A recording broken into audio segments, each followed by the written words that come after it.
Olá, pessoal. Eu sou Emerson Cavalcante e este é o nosso estudo do NEP, o Núcleo de Estudo e Pesquisa do Evangelho Vede Jesus, com os nossos encontros aqui às segundas-feiras, às 20 horas, com transmissão, seja pela página do Facebook, assim como pelo canal do YouTube. Fica o convite. Digite NEP Vede Jesus, curta a página no Face, se inscreva no canal do YouTube, acione o sino de notificações e receba os novos vídeos das atividades semanais do NEP. Lá vocês vão encontrar no canal do YouTube, em playlist devidamente separados, estudos dos evangelhos, o programa Momento Espírita, com palestras, entrevistas e estudo de O Livro dos Espíritos, assim como séries que lá estão gravadas com as aparições de Jesus, com o Sermão do Monte, e a série que estamos dando sequência aqui. Série Olhando para o Novo Testamento, para as cartas de Paulo, especial destaque para a carta aos Romanos, na nossa série Romanos, verso a verso. Alcançamos hoje o nosso estudo dentro do segundo capítulo, o verso de número 20. E convido desde já aqueles que desejarem acompanhar conosco a leitura, faremos uso de duas traduções, como de costume, João Ferreira de Almeida e a Bíblia de Jerusalém. Então, quiser acessar com a gente, seja através do texto da tua escritura física que você tem aí em mãos, para consultar o teu livro, ou pelos aplicativos que temos nos celulares hoje. O texto, então, retomamos aqui, olhando para Romanos, capítulo 2, verso de número 20. Encontramos a tradução da seguinte forma: Bíblia de Jerusalém. Educador dos ignorantes e mestre dos que não sabem, possuindo na lei a expressão da ciência e da verdade. Tradução de João Ferreira de Almeida. Instruidor dos nécios, mestre de crianças, que tens a forma da ciência e da verdade na lei. Compreendendo aqui o contexto que temos estudado nesse segundo capítulo, em que Paulo analisa a condição dos judeus diante da lei divina, diante do próprio Criador. Já o fizera isso com relação aos estrangeiros, aqueles que são chamados de gentios, os que estão fora de Israel, constatando o afastamento deles de Deus, mas fazendo uma distinção, que eles, estrangeiros, não tendo recebido a lei através de Moisés e dos profetas, ainda assim podem manifestá-la em sua consciência. Quando fazem aquilo que está de acordo com a lei, a consciência testemunha a favor deles, ou, por vezes, acusando-os ou defendendo-os diante dessa lei divina, lei natural. No caso dos judeus, nesse capítulo 2, Paulo está indo aí, em cada um desses versos, formando o raciocínio, o entendimento pelo qual os judeus não deveriam se sentir acima das demais nações, dos demais povos, daqueles que não tinham recebido a lei e os profetas. Pelo contrário, tinham eles sim maior responsabilidade pelo muito que fora recebido.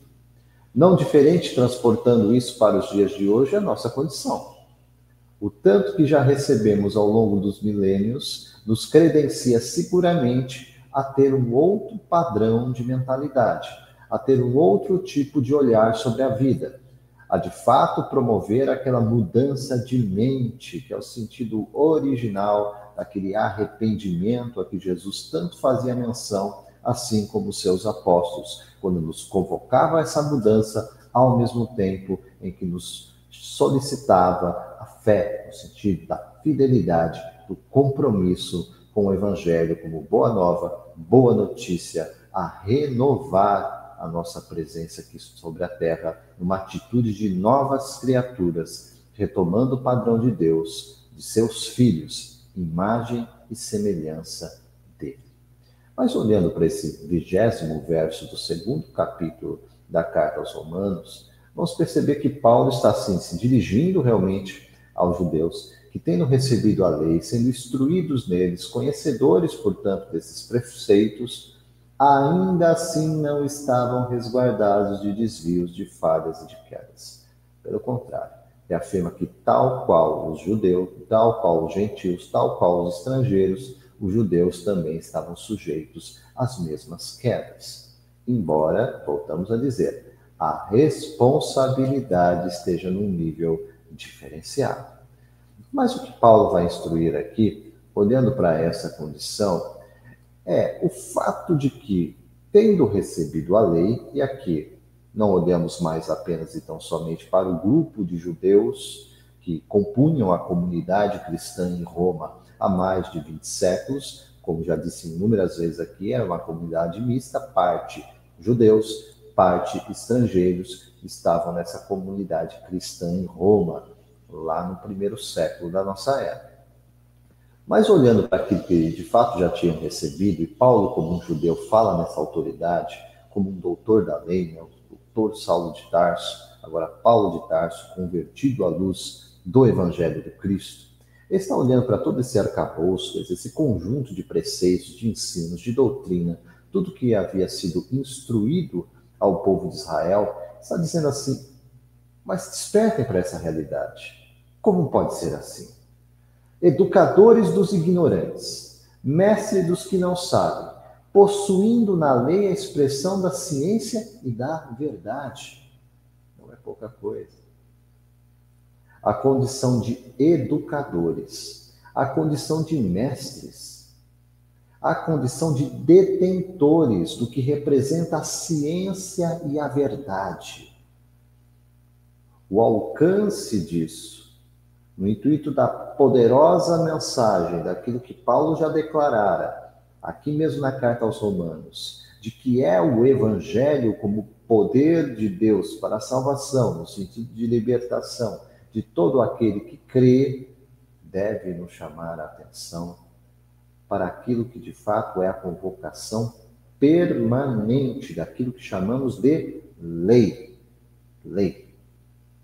Para não cairmos exatamente nos erros de intérpretes, mesmo na época de Jesus, o grupo dos fariseus era um grupo que Jesus tanto combateu, e depois Paulo aqui, na sua luta também de trazer a mensagem do Evangelho, mesmo para o povo israelita que não aceitara até então a condição de Jesus como seu Messias, algo que perdura através do tempo até hoje, embora seja prometido pelas Escrituras e seguramente se cumprirá este reconhecimento, o fato é que Paulo aqui está reafirmando essa condição única do povo israelita, ao recepcionar, sendo aquele foco central de que dissera Allan Kardec, de onde deveria partir a luz para se derramar sobre o mundo inteiro, fora do consentimento, da vontade, do desejo de Deus, que Israel fosse convocada como a primeira grande nação monoteísta do planeta. Aquela primeira nação que tornou culto público a adoração ao Deus único. E recebendo, portanto, através da lei, as orientações claras e diretas de qual era a rota, de qual era o caminho, sim, se colocavam na condição de guias, de condutores. E Paulo, quando diz, então, educador dos ignorantes, aqui não é nenhuma ofensa, no sentido daqueles que desconhecem. Ora, o que é aqueles que estavam mergulhados numa atmosfera de paganismo, da crença dos muitos deuses, das exigências daqueles deuses vaidosos e ciumentos que tanto caracterizavam aspectos da natureza humana? O que eles sabiam de fato a respeito desse detalhamento que a lei trouxe através do trabalho realizado pelo profeta Moisés? Registrado depois, muito depois, nas páginas daquilo que chamamos do Pentateuco de Moisés, para nós cristãos, a Torá para os israelitas. A Torá indica já, né, o conhecimento, a lei, o referencial de lei divina para eles. Lembrando que mesmo na tradição da cultura hebraica não tem o menor sentido a gente falar sobre um conhecimento apenas e tão somente de ordem teórica. Não tem isso. A teoria é uma aplicação na vida. Isso está muito forte na cultura hebraica, tanto que as crianças, desde muito cedo, recebem a sua instrução na lei. Mas há uma característica na lei que não podemos ignorar, que é aquela de que, consciente já do significado dela, daquilo que ela ensina, da direção que ela aponta, vamos, em exame de consciência, compreender que somos diariamente transgressores dessa mesma lei. E é isto que Paulo está querendo chegar para desnudar aos olhos dos hebreus, aos olhos dos judeus, aos olhos dos israelitas, de que eles não estão numa condição diferente dos estrangeiros.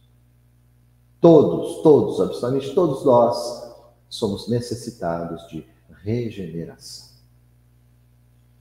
Então, sim, educador dos ignorantes, porque cabe àquele que conhece a lei instruí-la.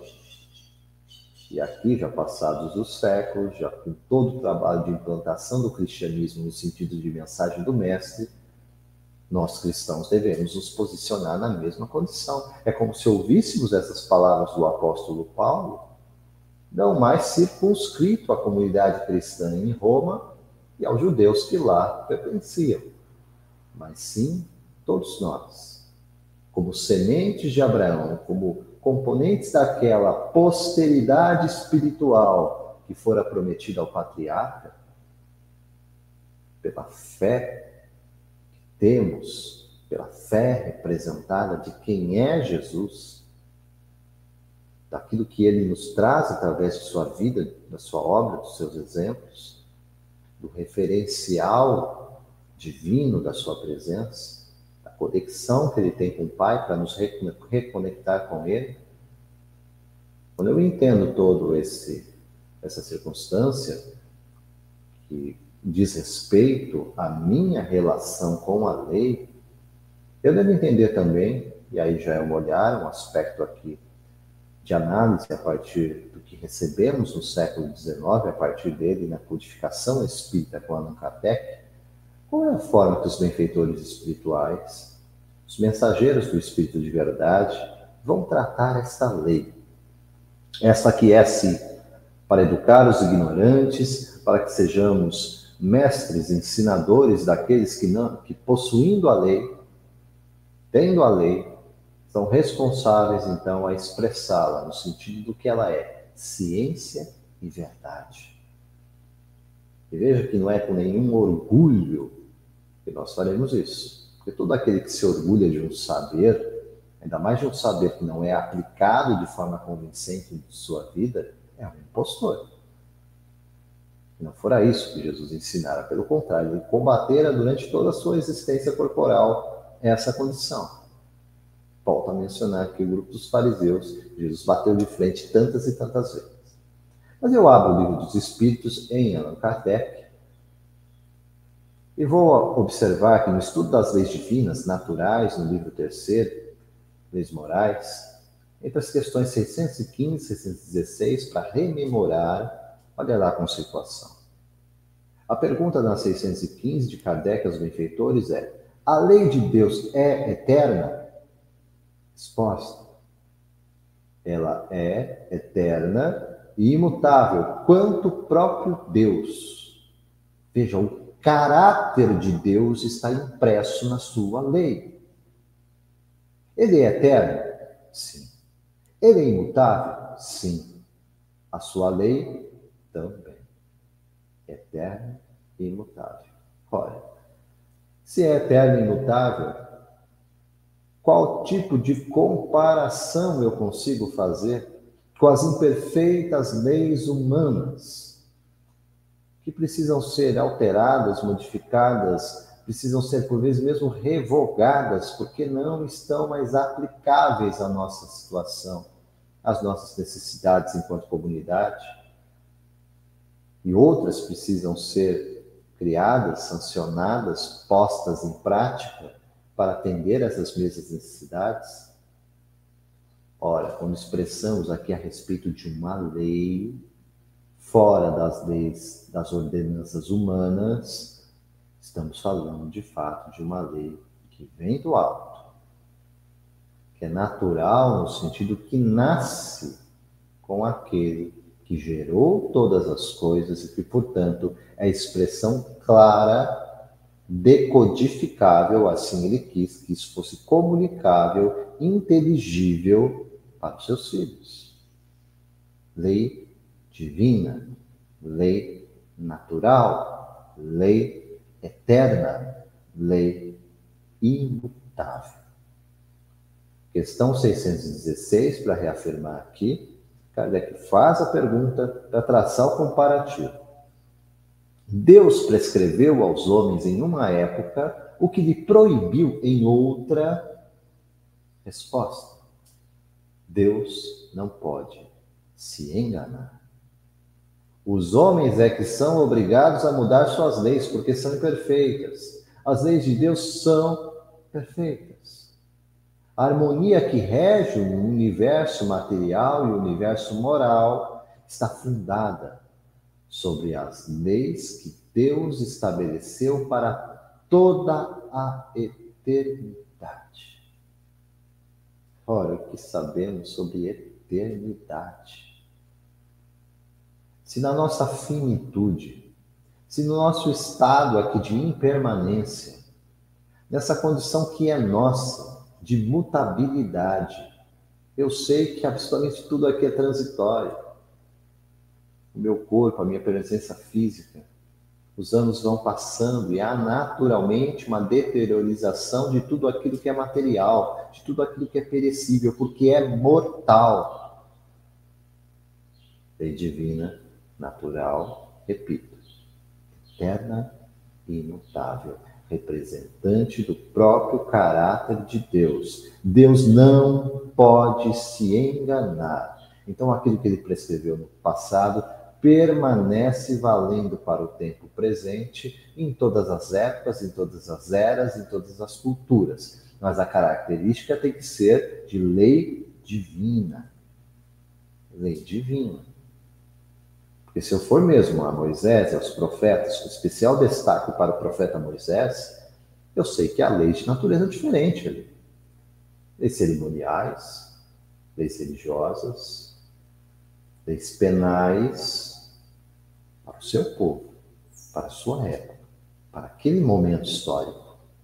Sem nenhum tipo de anacronismo, quer dizer, de colocar o nosso tempo no tempo deles e tentar pré-julgar a história a partir desse olhar, isso é um grave erro, grave equívoco de interpretação. Quer dizer, e não fazendo isso, fica mais claro a distinção entre lei cerimonial, lei civil, lei penal, mosaica e lei divina. Tudo aquilo que guarda um sentido de desenvolvimento e aplicação do decálogo, que é isso que encontramos em todo o Antigo Testamento, aplicação e desenvolvimento do decálogo, trazendo no seu cerne, trazendo uma semente muito clara, já brotável, germinada, com fruto pronto para ser apresentado, lá já está o Evangelho. Quantos pré-evangelhos temos no Antigo Testamento? Porque a mente que gestou a revelação divina em suas variadas etapas é a mesma. É a do Cristo de Deus, como um intérprete de Deus, ao receber o fluxo do seu pensamento. De tal forma que Kardec vai nomeá-lo em A Gênese, os milagres e as predições segundo o Espiritismo, vai nomear Jesus de médium de Deus, ou seja, um medianeiro, um intermediário. Aquele que faz com que nós, que não temos acesso à intimidade de Deus, passamos a tê-lo pela presença do Cristo. Deus não pode se enganar. Ele não muda suas leis, como os homens mudam por serem perfeitas. Leis divinas, eternas, imutáveis, santas, perfeitas, agradáveis à vontade do Pai, porque emanam dele. E os próprios benfeitores espirituais pedem para que tenhamos um olhar para o universo. Eles fazem aqui uma distinção de ensino mesmo, para olhar assim, um universo material, detectável, alcançável pelos sentidos, possível de ser estudado, de passar por testes laboratoriais, Seja lá qual for a minha relação com a matéria, ele está aí presente, apreciável pelos sentidos humanos. Mas não fala apenas do universo material, mas também do universo moral, em que a lei divina, em que a lei eterna, em que a lei imutável também está presente. Há leis a tratar a respeito de ciclos, de princípios, de valores, que também não são alteráveis, porque o homem entendeu que daqui em diante é de outro jeito, é de outra forma. Esta relatividade da verdade é uma criação da mente humana afastada de Deus. Porque aquele que se encontra afeiçoado a esta lei sabe que ela é lâmpada, luz para todos os tempos. Deus não pode se enganar.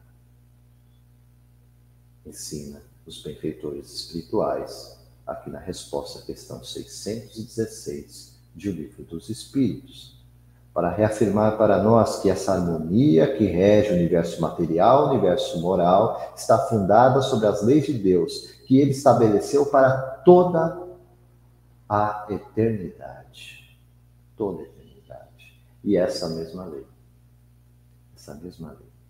que nos faz compreender que, sendo educador dos ignorantes, mestre dos que não sabem, possuindo nessa mesma lei a expressão da ciência e da verdade.